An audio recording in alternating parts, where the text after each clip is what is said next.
ಎಲ್ಲರಿಗೂ ನಮಸ್ಕಾರ ಸ್ನೇಹಿತರೆ.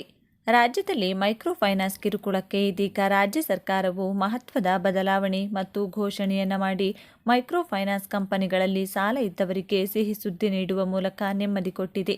ಹೌದು, ಮೈಕ್ರೋ ಫೈನಾನ್ಸ್ ಕಂಪನಿಗಳು ಸಾಲಗಾರರಿಗೆ ಕಿರುಕುಳ ಕೊಟ್ಟರೆ ಅವರು ಮಾಡಿರುವ ಸಾಲ ಮನ್ನಾ ಆಗಲಿದೆ ಎಂದು ಇದೀಗ ಸರ್ಕಾರ ಮಹತ್ವದ ಘೋಷಣೆ ಮಾಡಿದೆ. ಬನ್ನಿ, ಈ ಬಗ್ಗೆ ಕಂಪ್ಲೀಟ್ ಮಾಹಿತಿ ಈ ವಿಡಿಯೋದಲ್ಲಿ ತಿಳಿಸಿಕೊಟ್ಟಿದ್ದೇವೆ. ನೀವು ಕೂಡ ಮೈಕ್ರೋ ಫೈನಾನ್ಸ್ ಕಂಪನಿಗಳಲ್ಲಿ ಸಾಲ ಪಡೆದುಕೊಂಡವರಾಗಿದ್ದರೆ ತಪ್ಪದೆ ವಿಡಿಯೋವನ್ನು ಈಗಲೇ ಲೈಕ್ ಮಾಡಿ ಹಾಗೂ ಕೊನೆವರೆಗೂ ನೋಡಿ. ಮೈಕ್ರೋ ಫೈನಾನ್ಸ್ ಕಂಪನಿಗಳ ಹಾವಳಿ ಹೆಚ್ಚಾಗಿದ್ದು ಕೆಲವು ಊರುಗಳಲ್ಲಿ ಜನರು ಮನೆಯನ್ನೇ ಬಿಟ್ಟು ಓಡಿ ಹೋಗುವ ಸ್ಥಿತಿ ನಿರ್ಮಾಣವಾಗಿದೆ. ಈ ಥರ ಹಾವಳಿ ಅನೇಕ ಮುಗ್ಧ ಮನಸ್ಸುಗಳ ಪ್ರಾಣವನ್ನು ತೆಗೆದಿದೆ, ಎಷ್ಟೋ ಕುಟುಂಬಗಳನ್ನು ಬೀದಿ ಪಾಲು ಮಾಡಿದೆ. ಇಂತಹ ಪ್ರಕರಣಗಳು ಹೆಚ್ಚುತ್ತಿರುವುದನ್ನು ಗಮನಿಸಿದ ಸರ್ಕಾರವು ಮೈಕ್ರೋ ಫೈನಾನ್ಸ್ಗಳಿಗೆ ಖಡಕ್ ಎಚ್ಚರಿಕೆ ನೀಡಿ ಹೊಸ ಮಾರ್ಗಸೂಚಿಯನ್ನು ಬಿಡುಗಡೆ ಮಾಡಿತ್ತು. ಆದರೂ ಕೂಡ ಈ ಮೈಕ್ರೋ ಫೈನಾನ್ಸ್ ಹಾವಳಿ ಇನ್ನೂ ತಪ್ಪಿಲ್ಲ. ಇದೀಗ ಸರ್ಕಾರವು ಈ ಮೈಕ್ರೋ ಫೈನಾನ್ಸ್ಗಳಿಗೆ ಸರಿಯಾಗಿ ಪಾಠ ಕಲಿಸಲು ವಿಧಾನಸೌಧದಲ್ಲಿ ಹೊಸ ವಿಧೇಯಕವನ್ನು ಮಂಡಿಸಿದೆ. ಅನಧಿಕೃತ ಫೈನಾನ್ಸ್ ಸಂಸ್ಥೆಗಳಿಗೆ 10 ವರ್ಷ ಕಠಿಣ ಜೈಲು, 5 ಲಕ್ಷ ರೂಪಾಯಿ ದಂಡ, ಕಪ್ಪು ಹಣಕ್ಕೆ ಕಡಿವಾಣ ಹಾಗೂ ಲೇವಾದೇವಿ ಮಾಫಿಯಾಗಳಿಂದ ಸಾಲ ಪಡೆದವರಿಗೆ ಉಂಟಾಗುವ ಕಿರುಕುಳ ತಪ್ಪಿಸುವ ಕರ್ನಾಟಕ ಕಿರು ಸಾಲ ಮತ್ತು ಸಣ್ಣ ಸಾಲ ವಿಧೇಯಕ 2025 ಇಂದು ವಿಧಾನಸಭೆಯಲ್ಲಿ ಅಂಗೀಕಾರಗೊಂಡಿತು.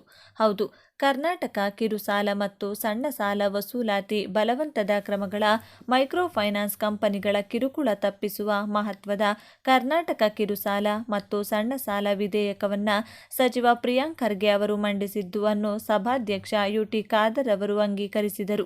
ಅಂದಹಾಗೆ ಗುರುವಾರ ಅನಧಿಕೃತ ಅಥವಾ ನೋಂದಾಯಿತವಲ್ಲದ ಮೈಕ್ರೋ ಫೈನಾನ್ಸ್ ಸಂಸ್ಥೆಗಳ ಬಲವಂತದ ಸಾಲ ವಸೂಲಿ ಮತ್ತು ಕಿರುಕುಳಕ್ಕೆ ಕಡಿವಾಣ ಹಾಕುವ ಕರ್ನಾಟಕ ಕಿರುಸಾಲ ಮತ್ತು ಸಣ್ಣ ಸಾಲ ವಸೂಲಾತಿ ಬಲವಂತದ ಕ್ರಮಗಳ ಪ್ರತಿಬಂಧಕ ವಿಧೇಯಕ 2025 ಮಂಡಿಸಲಾಗಿತ್ತು.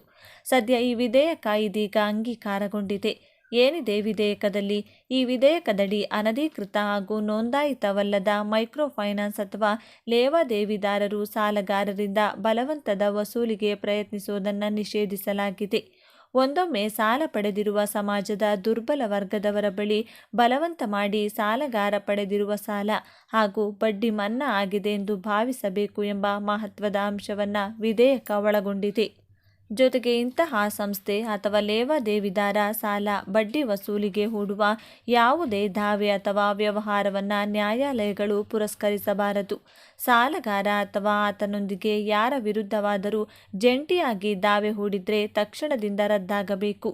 ಇನ್ನು ಯಾವುದೇ ಮೈಕ್ರೋ ಫೈನಾನ್ಸ್ ಸಂಸ್ಥೆಗಳು ಕಿರು ಸಾಲಕ್ಕೆ ಅಡಮಾನ ಇಟ್ಕೊಂಡಿದ್ರೆ ಅಂತಹ ಆಸ್ತಿ ವಸ್ತುಗಳ ಸರ್ಕಾರದ ಪ್ರಮುಖ ಕೃಷಿ ಸಾಲ ಯೋಜನೆಯೊಂದಾಗಿದೆ. ಇದನ್ನು 1998ರಲ್ಲಿ ರಾಷ್ಟ್ರೀಯ ಕೃಷಿ ಮತ್ತು ಗ್ರಾಮೀಣಾಭಿವೃದ್ಧಿ ಬ್ಯಾಂಕ್ ಮತ್ತು ಭಾರತೀಯ ರಿಸರ್ವ್ ಬ್ಯಾಂಕ್ ಸಹಯೋಗದಲ್ಲಿ ಆರಂಭಿಸಲಾಯಿತು.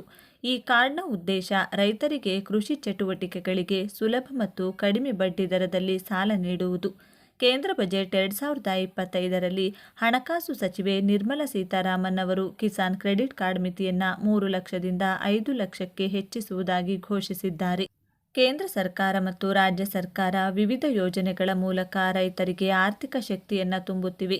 ಈಗ ಕೇಂದ್ರ ಸರ್ಕಾರ ರೈತರಿಗೆ 5 ಲಕ್ಷ ರೂಪಾಯಿಗಳನ್ನು ಘೋಷಿಸಿದೆ. ಹೌದು, ನೀವು ಕೇಳ್ತಾ ಇರುವುದು ಸತ್ಯ. ಯಾವ ರೈತರ ಹೆಸರಿನಲ್ಲಿ ಜಮೀನು ಇರುತ್ತದೆಯೋ ಅಂತಹ ಎಲ್ಲ ರೈತರಿಗೂ ಕೂಡ ಕೇಂದ್ರ ಸರ್ಕಾರದಿಂದ 5 ಲಕ್ಷಗಳು ದೊರೆಯುತ್ತವೆ. ಆದರೆ ರೈತರು ಈ ಒಂದು ಚಿಕ್ಕ ಕೆಲಸ ಮಾಡುವುದು ಕಡ್ಡಾಯ. ಜಮೀನು ಹೊಂದಿರುವ ರೈತರು ಕಡ್ಡಾಯವಾಗಿ ಈ ಒಂದು ಕಾರ್ಡ್ ಮಾಡಿಸಿಕೊಳ್ಳುವುದು ಅನಿವಾರ್ಯವಾಗಿದೆ. ಈ ಕಾರ್ಡ್ ಮಾಡಿಸಿಕೊಳ್ಳುವ ಎಲ್ಲ ರೈತರಿಗೆ 5 ಲಕ್ಷ ರೂಪಾಯಿಗಳನ್ನು ಕೇಂದ್ರ ಸರ್ಕಾರ ನೀಡ್ತಾ ಇದೆ.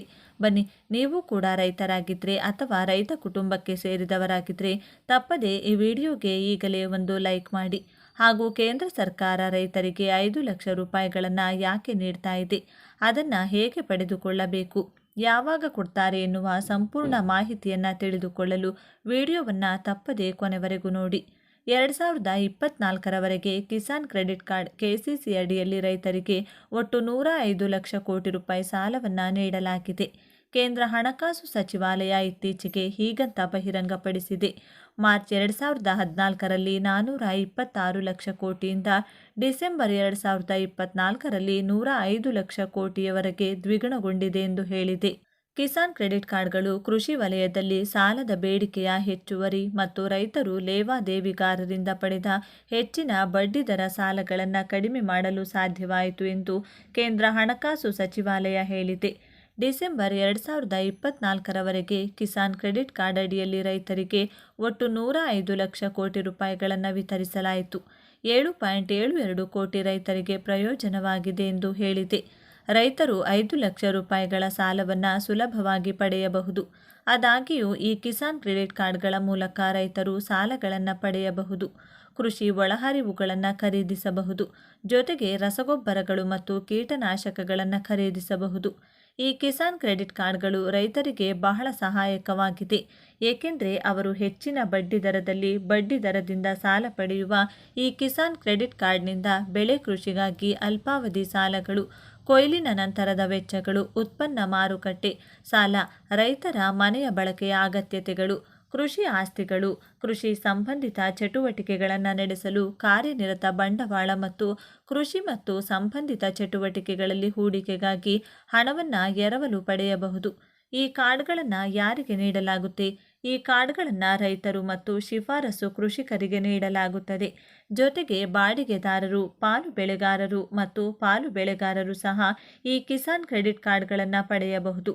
ಕಿಸಾನ್ ಕ್ರೆಡಿಟ್ ಕಾರ್ಡ್ ಮತ್ತು ಸ್ವಸಹಾಯ ಗುಂಪುಗಳು HSGS ಅಥವಾ ಬಾಡಿಗೆದಾರರು, ಷೇರುದಾರರು ಸೇರಿದಂತೆ ರೈತರನ್ನು ಒಳಗೊಂಡಿರುವ ಜಂಟಿ ಹೊಣೆಗಾರಿಕೆ ಗುಂಪುಗಳಿಗೆ ಅಂದರೆ JLGS ಜಂಟಿ ಖಾತೆಯ ಮೂಲಕ ನೀವು ಕಿಸಾನ್ ಕ್ರೆಡಿಟ್ ಕಾರ್ಡ್ ಯೋಜನೆಗೆ ಅರ್ಜಿ ಸಲ್ಲಿಸಲು ಬಯಸುವ ಬ್ಯಾಂಕಿನ ವೆಬ್ಸೈಟ್ಗೆ ಭೇಟಿ ನೀಡಿ ಆಯ್ಕೆಗಳ ಪಟ್ಟಿಯಿಂದ ಕಿಸಾನ್ ಕ್ರೆಡಿಟ್ ಕಾರ್ಡ್ ಅನ್ವಯಿಸು ಆಯ್ಕೆ ಮೇಲೆ ಕ್ಲಿಕ್ ಮಾಡಿ. ಅದರ ವಿವರಗಳು ಮತ್ತು ವಿವರಗಳನ್ನು ಒಳಗೊಂಡಿರುವ ಫಾರ್ಮನ್ನು ಭರ್ತಿ ಮಾಡಿ ಸಲ್ಲಿಸಿ. ಹಾಗೆ ಮಾಡಿದ ನಂತರ ನಿಮಗೆ ಅರ್ಜಿ ಉಲ್ಲೇಖ ಸಂಖ್ಯೆ ಸಿಗುತ್ತೆ. ನೀವು ಅರ್ಹರಾಗಿದ್ದರೆ ಹೆಚ್ಚಿನ ಪ್ರಕ್ರಿಯೆಗಾಗಿ ಬ್ಯಾಂಕ್ 3 ರಿಂದ 4 ಕೆಲಸದ ದಿನಗಳಲ್ಲಿ ನಿಮ್ಮನ್ನು ಸಂಪರ್ಕಿಸುತ್ತದೆ. ನೀವು ಆಫ್ಲೈನ್ನಲ್ಲಿಯೂ ಅರ್ಜಿ ಸಲ್ಲಿಸಲು ಬಯಸುತ್ತೀರಿ, ನೀವು ನೇರವಾಗಿ ಹತ್ತಿರದ ಬ್ಯಾಂಕ್ಗೆ ಹೋಗಿ ಅರ್ಜಿ ಸಲ್ಲಿಸಬಹುದು. ಕಿಸಾನ್ ಕ್ರೆಡಿಟ್ ಕಾರ್ಡ್ಗೆ ಅರ್ಜಿ ಸಲ್ಲಿಸಲು ದಾಖಲೆಗಳು: ಅರ್ಜಿ ನಮೂನೆ, 2 ಪಾಸ್ಪೋರ್ಟ್ ಅಳತೆಯ ಛಾಯಾಚಿತ್ರಗಳು, ಚಾಲನಾ ಪರವಾನಗಿ, ಆಧಾರ್ ಕಾರ್ಡ್, ಮತದಾರರ ಗುರುತಿನ ಚೀಟಿ, ಪಾಸ್ಪೋರ್ಟ್ನಂತಹ ಗುರುತಿನ ಪುರಾವೆ, ಚಾಲನಾ ಪರವಾನಗಿ, ಆಧಾರ್ ಕಾರ್ಡ್ನಂಥ ವಿಳಾಸ ಪುರಾವೆ, ಸಂಬಂಧಪಟ್ಟ ಅಧಿಕಾರಿಗಳಿಂದ ಸರಿಯಾಗಿ ಪ್ರಮಾಣೀಕರಿಸಲ್ಪಟ್ಟಂಥ ಭೂ ಮಾಲೀಕತ್ವದ ಪುರಾವೆ, ಪ್ರದೇಶವಾರು ಬೆಳೆ ಮಾದರಿ ಅಂದರೆ ಬೆಳೆದ ಬೆಳೆಗಳು ₹160 ಲಕ್ಷ, ₹3 ಲಕ್ಷಕ್ಕಿಂತ ಹೆಚ್ಚಿನ ಸಾಲದ ಮಿತಿಗೆ ಅನ್ವಯವಾಗುವ ಭದ್ರತಾ ದಾಖಲೆಗಳು. ಪ್ಯಾನ್ ಕಾರ್ಡ್ ಬಳಕೆದಾರರಿಗೆ ಇದೀಗ ಕೇಂದ್ರ ಸರ್ಕಾರದಿಂದ ಮುಖ್ಯ ಮಾಹಿತಿಯನ್ನು ಹೊರಡಿಸಲಾಗಿದ್ದು, ಹೊಸ ಬದಲಾವಣೆಯನ್ನು ಮಾಡಿ ಎಲ್ಲ ಪ್ಯಾನ್ ಕಾರ್ಡುದಾರರಿಗೆ ಈ ನಿಯಮ ತಿಳಿದುಕೊಳ್ಳುವಂತೆ ಸೂಚಿಸಲಾಗಿದೆ. ಎಸ್ ವೀಕ್ಷಕರೇ, ನೀವು ಅಥವಾ ನಿಮ್ಮ ಕುಟುಂಬದಲ್ಲಿ ಯಾರಾದರೂ ಪ್ಯಾನ್ ಕಾರ್ಡ್ ಬಳಕೆದಾರರಿದ್ದರೆ ಈ ಕೆಲಸವನ್ನು ಕಡ್ಡಾಯವಾಗಿ ಮಾಡಲೇಬೇಕು ಹಾಗೂ ಬಂದಿರುವ ಹೊಸ ರೂಲ್ಸ್, ಹೊಸ ನಿಯಮಗಳನ್ನು ತಿಳಿದುಕೊಳ್ಳಬೇಕು. ಏನಿದು ಮಾಹಿತಿ? ಪ್ಯಾನ್ ಕಾರ್ಡ್ ಹೊಂದಿರುವ ಪ್ರತಿಯೊಬ್ಬರು ಏನು ಮಾಡಬೇಕು ಎಂಬುದರ ಕುರಿತು ಸಂಪೂರ್ಣ ಮಾಹಿತಿ ತಿಳಿಯುವುದಕ್ಕೂ ಮುನ್ನ ತಪ್ಪದೆ ಈ ವಿಡಿಯೋಗೆ ಒಂದು ಲೈಕ್ ಮಾಡಿ, ಚಾನಲ್ನ ತಪ್ಪದೆ ಸಬ್ಸ್ಕ್ರೈಬ್ ಮಾಡಿಕೊಳ್ಳಿ. ಪ್ಯಾನ್ ಕಾರ್ಡ್ ಇಂದು ನಮ್ಮ ಜೀವನದ ಅವಿಭಾಜ್ಯ ಅಂಗವಾಗಿದೆ. ಇದು ಕೇವಲ ಒಂದು ಗುರುತಿನ ದಾಖಲೆ ಮಾತ್ರವಲ್ಲ, ನಮ್ಮ ಹಣಕಾಸಿನ ವಹಿವಾಟುಗಳನ್ನು ಪತ್ತೆ ಹಚ್ಚಲು ಮತ್ತು ಸುರಕ್ಷಿತವಾಗಿಡಲು ಸಹಾಯಕವಾಗುತ್ತದೆ. ಆರಂಭದಲ್ಲಿ ಆದಾಯ ತೆರಿಗೆ ರಿಟರ್ನ್ ಸಲ್ಲಿಸಲು ಮಾತ್ರ ಪ್ಯಾನ್ ಕಾರ್ಡನ್ನು ಬಳಕೆ ಮಾಡಲಾಗುತ್ತಿತ್ತು. ಆದರೆ ಇದೀಗ ಷೇರು ಮಾರುಕಟ್ಟೆಯಿಂದ ಹಿಡಿದು ಬ್ಯಾಂಕುಗಳಲ್ಲಿ ಖಾತೆ ಓಪನ್ ಮಾಡಿಸುವುದು, ರಿಯಲ್ ಎಸ್ಟೇಟ್, ವಾಹನಗಳ ಖರೀದಿಯಂತಹ ಪ್ರಮುಖ ಹಣಕಾಸಿನ ವಹಿವಾಟುಗಳಿಗೆ ಈ ಪ್ಯಾನ್ ಕಾರ್ಡ್ ಬಹಳ ಮುಖ್ಯವಾದ ದಾಖಲೆಯಾಗಿದೆ. ವೀಕ್ಷಕರೇ, ವಿವಿಧ ಕ್ಷೇತ್ರದಲ್ಲಿ ಪ್ಯಾನ್ ಕಾರ್ಡ್ನ ಪ್ರಾಮುಖ್ಯತೆ ಇದೀಗ ಹೆಚ್ಚಾಗಿದೆ. ಆದರೆ ಇದೀಗ ನಿಮ್ಮ ಪ್ಯಾನ್ ಕಾರ್ಡನ್ನು ಇದೀಗ ನಕಲು ಅಥವಾ ಪ್ಯಾನ್ ಕಾರ್ಡ್ ಸಂಖ್ಯೆಯನ್ನು ದುರ್ಬಳಕೆ ಮಾಡಿಕೊಳ್ಳಲಾಗ್ತಿದ್ದು, ನೀವು ಭಾಗವಹಿಸಿದ ವಹಿವಾಟುಗಳಲ್ಲಿಯೂ ನಿಮ್ಮ ಪ್ಯಾನ್ ಕಾರ್ಡನ್ನು ಬಳಸಲಾಗುತ್ತಿದೆ. ಆದ್ದರಿಂದ ನಿಮ್ಮ ಪ್ಯಾನ್ ಕಾರ್ಡ್ ವಿವರಗಳನ್ನು ಹಂಚಿಕೊಳ್ಳುವಾಗ ನಾವು ತಿಳಿಸುತ್ತಿರುವ ಈ ಎಲ್ಲ ಎಚ್ಚರಿಕೆಯನ್ನು ವಹಿಸುವಂತೆ ಸೂಚಿಸಲಾಗಿದೆ. ನಕಲಿ ಪ್ಯಾನ್ ಕಾರ್ಡ್ಗಳಿಗೆ ಕಡಿವಾಣ ಹಾಕಲು ಫೋನೆಟಿಕ್ ಪ್ಯಾನ್ PPAN ಎಂಬ ಹೊಸ ಪರಿಕಲ್ಪನೆಯನ್ನು ಪರಿಚಯಿಸಲಾಗಿದ್ದು, ಇದರಿಂದ ಒಂದೇ ರೀತಿಯ ಹೆಸರಿನ ವ್ಯಕ್ತಿಗಳಿಗೆ ಒಂದಕ್ಕಿಂತ ಹೆಚ್ಚು ಪ್ಯಾನ್ ಕಾರ್ಡ್ಗಳನ್ನು ನೀಡುವುದನ್ನು ತಡೆಯಬಹುದಾಗಿದೆ. ಪ್ಯಾನ್ ಕಾರ್ಡ್ ಅನ್ನು ಹಂಚಿಕೆ ಮಾಡಿದಾಗ ಮೌಲ್ಯಮಾಪಕರ ಪಿ ಪ್ಯಾನ್ ಅನ್ನು ದೇಶದಲ್ಲಿ ಪ್ಯಾನ್ ಹಂಚಿಕೆ ಮಾಡಿದ ಎಲ್ಲ ಮೌಲ್ಯಮಾಪಕರ ಪಿ ಪ್ಯಾನ್ಗಳೊಂದಿಗೆ ಹೋಲಿಸಲಾಗುತ್ತದೆ.